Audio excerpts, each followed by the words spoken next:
It's not often that you get to talk about a man who has changed the entire world's perspective of history. At least, I guess, done so in his mind. Yes, my friends, buckle up because this is going to be a little bit of a weird one on the History of Everything podcast YouTube channel, because today we're going to be talking about the phantom time theory. The theory that suggests that we somehow managed to lose 300 years of history. And in order to find out how, go ahead and watch this video. Also, like and comment and subscribe. Do that right now. So our story begins back in the year 1947, or at least 1947 according to our timeline. It's going to be way earlier according to this guy, but that is the year in which Herbert Illig was born in Bavaria in Germany. You see, Illig right here was never exactly a person who was going to go along with the accepted narrative of really what is history and what is accurate and what is real. And as for why, well, that is because Herbert is a supporter of catastrophism, which for anyone who is unfamiliar with the term, catastrophism is the simple belief that the Earth changed very rapidly in short bursts of violent change, as opposed to something that occurred more gradually over time. Hence, catastrophe. He is also a big proponent of historical revisionism, which is part of his, quote, research that we're going to be focusing on here today, because unfortunately for Illig, the man was quite literally out of his mind. You see, back when a man by the name of Dr. Hans Ulrich Niemitz introduced his paper on the, quote, phantom time hypothesis,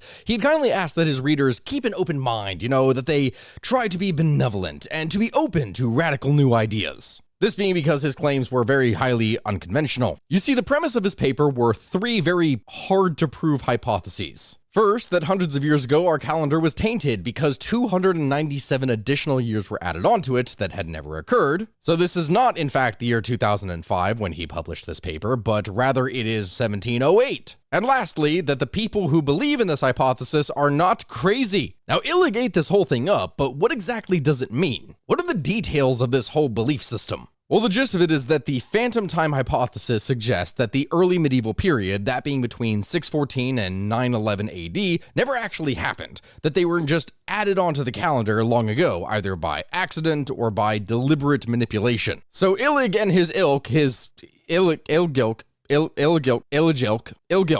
whatever it is that you want to say.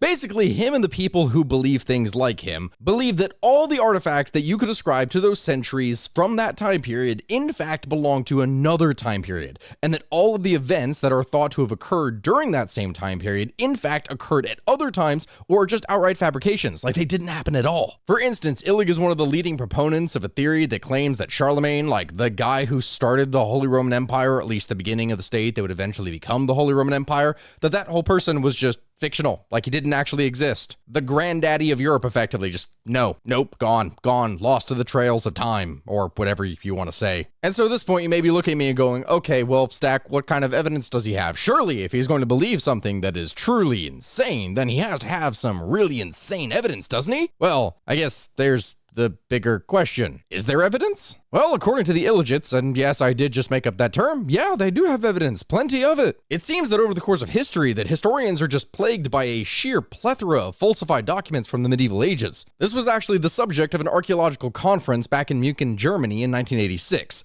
because there, in his lecture, Horst Furman, who was president of the Monumenta Germania Historia, went and described how a series of documents had been forged by the Roman Catholic Church during the Middle Ages that were created hundreds of years before the events that they were describing actually occurred, after which they were simply embraced by the rest of medieval society. This implies that whoever did the forgeries predicted the future very skillfully, or they just made them up and then got rid of the timeline, or that they just messed up a couple dates, something as simple as that. This was reportedly the first claim that set Illig down on his path to insanity, because he wondered, why would the church go and forge documents hundreds of years before they would ever actually be useful? It didn't really make sense. So he and his colleagues went and examined other fakes from preceding centuries, and they divined chronological distortions, which led them to then investigate the origin of the Gregorian calendar itself. And that seemed to raise even more inconsistencies to them. You see, my friends, back in the year 1582, the Gregorian calendar that we still use to this day was introduced by Pope Gregory XIII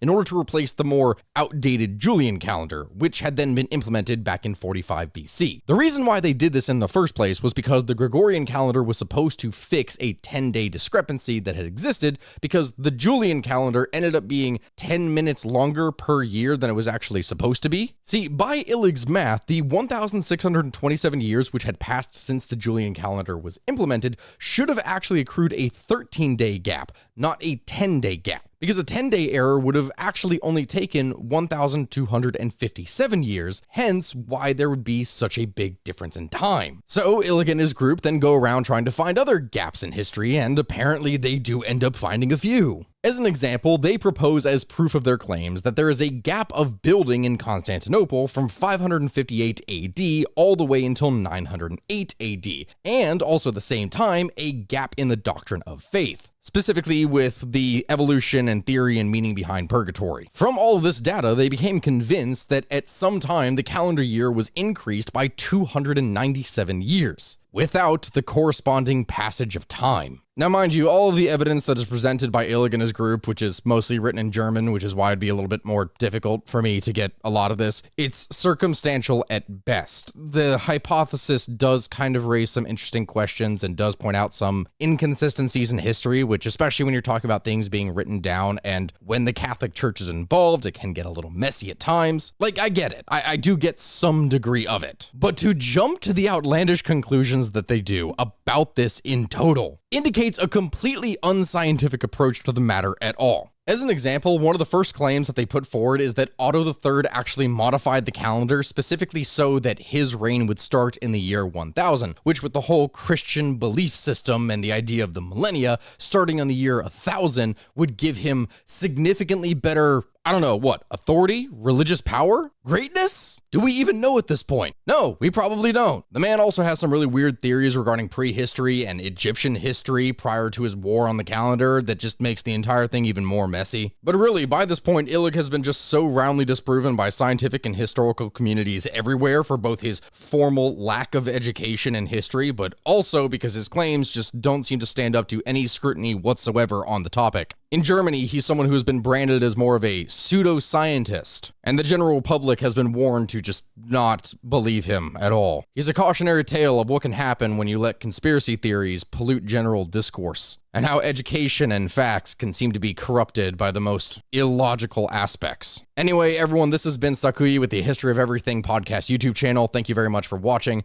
I hope you really enjoyed this episode on the phantom time theory. I ask that you like, comment, and subscribe, and let me know in the comment section below what it is that we should do next, and I will see you all here next time. Thank you, everyone, for watching, and goodbye.